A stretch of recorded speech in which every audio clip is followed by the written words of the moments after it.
शिव समा रहे मुझ में और मैं शून्य हो रहा हूँ। जय बोले दोस्तों, भोलेनाथ सबके साथ। तो गुरु भाई के 440 वोल्ट करंट अफेयर इस यूट्यूब चैनल में आप सभी का स्वागत है दोस्तों। तो दोस्तों आज दिनांक 22 जनवरी 2022 के महत्वपूर्ण करंट अफेयर डिस्कस करेंगे। तो चलिए शुरू करते हैं गुरु भाई के जानदार जबरदस्त जिंदाबाद लाजवाब 22 जनवरी 2022 के महत्वपूर्ण करंट अफेयर दोस्तों। तो दोस्तों हाल ही में त्रिपुरा, मणिपुर, मेघालय तीनों राज्यों ने 21 जनवरी 2022 को अपना स्थापना दिवस फाउंडेशन दिवस के रूप में मनाया है दोस्तों। और दोस्तों इन तीनों राज्यों ने अपना 50वां स्थापना दिवस मनाया। और दोस्तों आपको मैं जानकारी दे दूं कि त्रिपुरा और मणिपुर पहले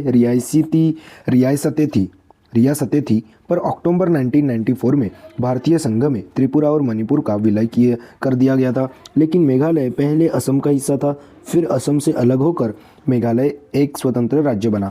तो दोस्तों हाल ही में त्रिपुरा, मणिपुर, मेघालय तीनों राज्यों ने 21 जनवरी 2022 को अपना 50वां स्थापना दिवस मनाया दोस्तों। तो दोस्तों बात अभी त्रिपुरा की है। त्रिपुरा की कैपिटल है अगरतला, यहाँ के सीएम है बिप्लब कुमार देव, यहाँ के गवर्नर है सत्यदेव नारायण आर्य जी। अभी मणिपुर की है। मणिपुर की राजधानी है इम्फाल, यहाँ के सीएम है एन बीरेन सिंह जी और गवर्नर है दोस्तों हाल ही में बने थे एल गणेशन।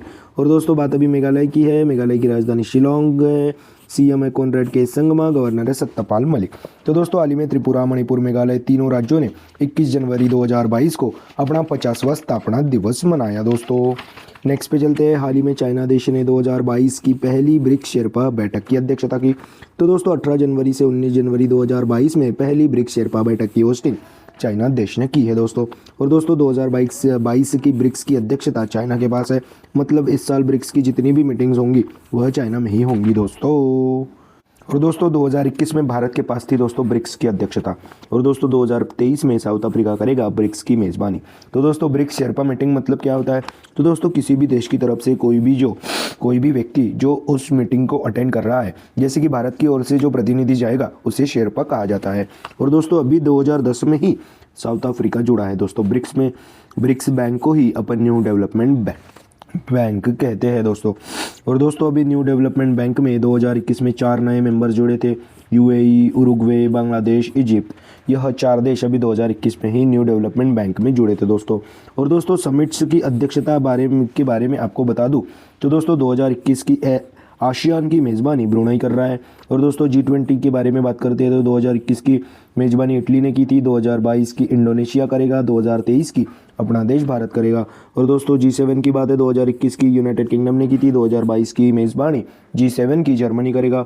और दोस्तों शंघाई कोऑपरेशन ऑर्गेनाइजेशन 2021 में तजाकिस्तान के पास थी दोस्तों। और COP26 समिट का हुआ था दोस्तों ग्लासगो स्कॉटलैंड में। तो दोस्तों हाल ही में चाइना देश ने 2022 की पहली ब्रिक्स शेरपा बैठक की अध्यक्षता की है दोस्तों। नेक्स्ट पे चलते हैं।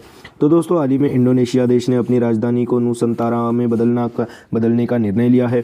तो दोस्तों इंडोनेशिया देश ने जकार्ता राजधानी से नुसंतारा में बदलने का निर्णय लिया है। तो दोस्तों नुसंतारा यह बोर्नियो द्वीप पर कालीमंतन के जंगल के भीतर एक स्थल है दोस्तों। और दोस्तों नुसंतारा यह शहर इंडोनेशिया के भूगोल को दर्शाता है, इसीलिए इंडोनेशिया देश ने अपनी राजधानी जकार्ता से शिफ्ट करके नुसंतारा को बनाने की घोषणा की है।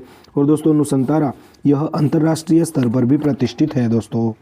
और दोस्तों जबकि जकार्ता यह इंडोनेशिया की कमर्शियल और फाइनेंशियल कैपिटल बनी रहेंगी। और जकार्ता यह शहर 2050 में डूब जाएगा, इसलिए इंडोनेशिया देश ने अपनी राजधानी जकार्ता से शिफ्ट कर नुसंतारा में तब्दील कर दी गई है।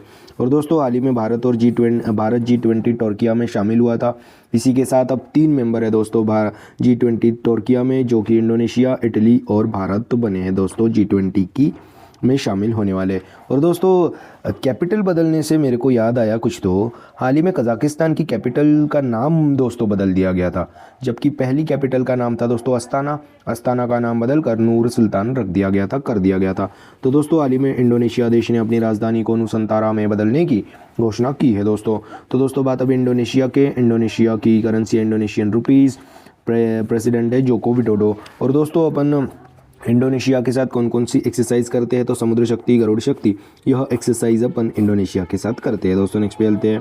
तो दोस्तों हाल ही में ICC men's T20 team of the year 2021 के कैप्टन बाबर आजम को बनाया गया। तो दोस्तों पाकिस्तान के कैप्टन बाबर आजम जी को ICC men's T20 team of the year 2021 के कैप्टन के रूप में चुना गया। तो दोस्तों कैलेंडर वर्ष 2021 में जितने भी बेस्ट खिलाड़ी जिन्होंने अच्छा परफॉर्म किया T20 में, उनको इस टीम में शामिल कर दिया गया। और दोस्तों इस टीम में एक भी भारतीय खिलाड़ी नहीं है। पर दोस्तों यहाँ पर ही बात खत्म नहीं हुई, पर दोस्तों महिलाओं की भी ICC women's team of the year 2021 चुनी गई। उसमें हमारी ताबड़तोड़ left handed batsman opener Smriti Mandhana ji को शामिल किया गया। वह एकमात्र भारतीय है जो उस टीम में है दोस्तों। और दोस्तों हाल ही में ICC women's T20 team of the year 2021 भी चुनी गई, जिसकी कैप्टन चुनी गई दोस्तों इंग्लैंड की खिलाड़ी नैट सेवियर। तो दोस्तों हाल ही में, और दोस्तों स्मृति मंधाना के बारे में भी मैं आपको जानकारी दे देता हूँ। तो दोस्तों यह ताबड़तोड़ लेफ्ट हैंडेड ओपनर बैट्समैन ने अभी बिग बैश ऑस्ट्रेलियन लीग में भी शतक ठोका था। वह पहली भारतीय बन चुकी है दोस्तों बिग बैश में शतक ठोकने वाली। तो दोस्तों हाल ही में ICC men's T20 team of the year के कैप्टन पाकिस्तान के कैप्टन बाबर आजम को चुना गया, बाबर आजम को बनाया गया दोस्तों। नेक्स्ट पे चलते हैं। तो दोस्तों हाल ही में इफ्को यानी कि इंडियन फार्मर्स फर्टिलाइजर्स कोऑपरेटिव के नए अध्यक्ष के रूप में दिलीप संघानी जी को नियुक्त किया गया। तो दोस्तों 17वें अध्यक्ष दिलीप संघानी होंगे दोस्तों इफ्को के। और दोस्तों उन्होंने बलविंदर सिंह नकई जी का स्थान लिया है दोस्तों दिलीप संघानी जी ने। और दोस्तों हाल ही में इफ्को ने दुनिया भर के किसानों के लिए पहला नैनो यूरिया भी बनाया था दोस्तों। तो दोस्तों हाल ही में इफ्को यानी कि इंडियन फार्मर्स फर्टिलाइजर्स कोऑपरेटिव के नए अध्यक्ष के रूप में दिलीप संघानी जी को नियुक्त किया गया, चुना गया दोस्तों। अभी इफ्को की है। इफ्को की स्थापना 1967 में हुई थी, जिसका हेडक्वार्टर न्यू दिल्ली में है, जिसके करंटली अध्यक्ष अभी मैंने आपको बताया कि दिलीप संघानी जी को चुना गया है। तो दोस्तों नेक्स्ट पे चलते हैं। हाल ही में फ्लिपकार्ट ने लिप स्टार्टअप प्रोग्राम को शुरू किया। तो दोस्तों ई कॉमर्स कंपनी फ्लिपकार्ट ने लिप स्टार्टअप प्रोग्राम को शुरू किया। तो दोस्तों मैंने आपको कई बार बताया है कि 2021 में फ्लिपकार्ट ने कहा था यह सीड फंड बनाएगा। तो दोस्तों सीड फंड क्या होता है? जब भी अपन कोई स्टार्टअप या कंपनी शुरू करते हैं तो शुरुआत में जो फंडिंग फाइनेंस लगता है उसे अपन सीड फंड कहते हैं। तो दोस्तों इसी के चलते फ्लिपकार्ट ने भारतवर्ष में जितने भी अच्छे स्टार्टअप्स आएंगे उन सबको हम लोग $100 मिलियन का सीड फंड करेंगे, ऐसी घोषणा की थी। तो दोस्तों इसी सीड फंड से स्टार्टअप्स को फाइनेंसिंग की जाएगी। और अभी इसी तरह की इन्वेस्टमेंट फाइनेंसिंग के लिए फ्लिपकार्ट ने लिप स्टार्टअप प्रोग्राम को शुरू किया है। तो दोस्तों हाल ही में फ्लिपकार्ट ई कॉमर्स कंपनी ने लिप स्टार्टअप प्रोग्राम को शुरू किया है। तो दोस्तों स्टार्टअप से आपको कुछ याद आया कि दोस्तों हाल ही में प्रधानमंत्री मोदी जी ने घोषणा की थी कि 16 जनवरी को नेशनल स्टार्टअप डे के रूप में मनाया जाएगा। और दोस्तों 10 से 16 जनवरी तक नेशनल स्टार्टअप इनोवेशन वीक भी मनाया गया। और दोस्तों हाल ही में इलेक्ट्रॉनिक्स एंड आईटी मंत्रालय ने समृद्ध नामक पोर्टल को भी लॉन्च किया था स्टार्टअप्स को बढ़ावा देने के लिए। और दोस्तों स्टार्टअप्स योजना कब से शुरू की गई थी? 16 जनवरी 2016 को स्टार्टअप योजना शुरू की थी। इसीलिए प्रधानमंत्री मोदी जी ने घोषणा की थी कि 16 जनवरी को नेशनल स्टार्टअप डे के रूप में मनाया जाएगा दोस्तों। तो दोस्तों हाल ही में फ्लिपकार्ट ने लीप स्टार्टअप प्रोग्राम को शुरू किया है दोस्तों। नेक्स्ट पे चलते हैं। तो दोस्तों हाल ही में उज्जीवन स्मॉल फाइनेंस बैंक ने प्लेटिना फिक्स डिपॉजिट को लॉन्च किया है। तो दोस्तों प्लेटिना फिक्स डिपॉजिट के तहत आम लोगों के लिए ब्याज दर रहेगा 7.05% और वरिष्ठ नागरिकों के लिए 7.80% ब्याज दर रहेगा। और दोस्तों यह मिनिमम फिक्स डिपॉजिट की कीमत कितनी होनी चाहिए? 20 लाख होनी चाहिए और ज़्यादा से ज़्यादा 2 करोड़ तक के मिनिमम फिक्स डिपॉजिट पर आम लोगों के लिए 7.05% और वरिष्ठ नागरिकों के लिए 7.8% ब्याज रहेगा दोस्तों इन फिक्स डिपॉजिट्स पर। तो दोस्तों हाल ही में उज्जीवन स्मॉल फाइनेंस बैंक ने प्लेटिना फिक्स डिपॉजिट को लॉन्च किया है। बात अभी उज्जीवन स्मॉल फाइनेंस बैंक की है, जिसकी स्थापना 2004 में हुई थी, जिसका हेडक्वार्टर बेंगलुरु में है, जिसके हाल ही में CEO बने थे दोस्तों इत्तिराज डेविस जी। तो दोस्तों हाल ही में उज्जीवन स्मॉल फाइनेंस बैंक ने प्लेटिना फिक्स डिपॉजिट्स को लॉन्च किया है दोस्तों। नेक्स्ट पे चलते हैं। तो दोस्तों हाल ही में दुनिया के सबसे बुजुर्ग व्यक्ति सैटर्निनो डेला फुएंते जी का निधन हुआ। तो दोस्तों 112 वर्ष की उम्र में दुनिया के सबसे बुजुर्ग व्यक्ति सैटर्निनो डेला फुएंते जी का निधन हुआ। तो दोस्तों स्पेन देश के नागरिक सैटर्निनो डेला फुएंते जी 112 वर्ष 341 दिवस उम्र के वर्ष के थे दोस्तों। अभी हाल ही में इनका निधन हुआ दोस्तों। और दोस्तों हाल ही में मैंने आपको बताया था कि हाल ही में दुनिया की सबसे उम्रदराज महिला फ्रांसिस्को सुसाना जी का निधन हुआ। वह 124 साल की थी दोस्तों। वह 19वीं शताब्दी में जन्मी आखिरी जीवित व्यक्ति थी, जो कि हाल ही में ही उनका निधन हुआ। वह फिलीपींस की थी दोस्तों। और दोस्तों विश्व के सबसे उम्रदराज क्रिकेटर एल्विन एस.जी का भी हाल ही में निधन हुआ था। तो दोस्तों हाल ही में दुनिया के सबसे बुजुर्ग व्यक्ति सैटर्निनो डेला फुएंते जी स्पेन के नागरिक, इनका 112 वर्ष की उम्र में निधन हुआ है दोस्तों। नेक्स्ट चलते हैं। तो दोस्तों हाल ही में NHIDCL यानी कि national highways and infrastructure development corporation limited के मैनेजिंग डायरेक्टर के रूप में चंचल कुमार जी को नियुक्त किया गया। तो दोस्तों अभी हाल ही में NHIDCL ने चंचल कुमार जी को अपने मैनेजिंग डायरेक्टर के रूप में नियुक्त किया दोस्तों। तो दोस्तों करंटली चंचल कुमार जी बिहार के मुख्यमंत्री नीतीश कुमार जी के प्रधान सचिव है दोस्तों। और दोस्तों बात अभी NHIDCL की है, तो उसी से मैं आपको एक बात बता देता हूँ कि दोस्तों हाल ही में NHAI यानी कि national highway authorities of India की अध्यक्ष के रूप में अलका उपाध्याय जी को चुना गया था। तो दोस्तों हाल ही में NHIDCL यानी कि national highways and infrastructure development corporation limited के मैनेजिंग डायरेक्टर के रूप में करंटली बिहार के मुख्यमंत्री नीतीश कुमार के प्रधान सचिव चंचल कुमार जी को नियुक्त किया गया है। दोस्तों नेक्स्ट पे चलते हैं। तो दोस्तों हाल ही में ऑक्सफोर्ड यूनिवर्सिटी प्रेस ने एंग्जाइटी यानी कि चिंता को वर्ष 2021 का children word of the year घोषित किया है। तो दोस्तों ऑक्सफोर्ड यूनिवर्सिटी प्रेस ने रिसेंट रिसर्च के आधार पर एंग्जाइटी यानी कि चिंता को वर्ष 2021 का children word of the year के रूप में घोषित किया, नामित किया। और दोस्तों हाल ही में नॉन फंजिबल टोकन यानी कि NFT को कॉलिंस डिक्शनरी ने वर्ड ऑफ द ईयर के रूप में चुना गया था। और दोस्तों मेरियम वेबस्टर डिक्शनरी ने वैक्सीन को वर्ड ऑफ द ईयर के रूप में चुना गया था। ऑक्सफोर्ड डिक्शनरी ने वैक्स को वर्ड ऑफ द ईयर चुना गया था और कैम्ब्रिज डिक्शनरी ने परसिवरेंस को वर्ड ऑफ द ईयर के रूप में चुना गया था। तो दोस्तों हाल ही में ऑक्सफोर्ड यूनिवर्सिटी प्रेस ने एंग्जाइटी यानी कि चिंता को वर्ष 2021 का children word of the year के रूप में चुना गया है। दोस्तों नेक्स्ट चलते हैं। तो दोस्तों हाल ही में 23 से 28 जनवरी 2022 तक border security force BSF operation सर्द हवा को शुरू करेगा। तो दोस्तों क्या है यह ऑपरेशन सर्द हवा? तो दोस्तों सर्दियों में कोहरे के समय पर भारत पाकिस्तान सीमा पर घुसपैठ ही बढ़ जाती है, उसी घुसपैठ को रोकने के लिए ऑपरेशन सर्द हवा को चालू किया जाता है दोस्तों। तो दोस्तों हर बार की तरह इस साल भी 23 से 28 जनवरी 2022 तक बॉर्डर सिक्योरिटी फोर्स ऑपरेशन सर्द हवा को शुरू करेगा दोस्तों। तो दोस्तों हाल ही में BSF चलाएगा 23 से 28 जनवरी 2022 तक ऑपरेशन सर्द हवा। ऐसे ही ऑपरेशन गर्म हवा भी रह सकता है दोस्तों।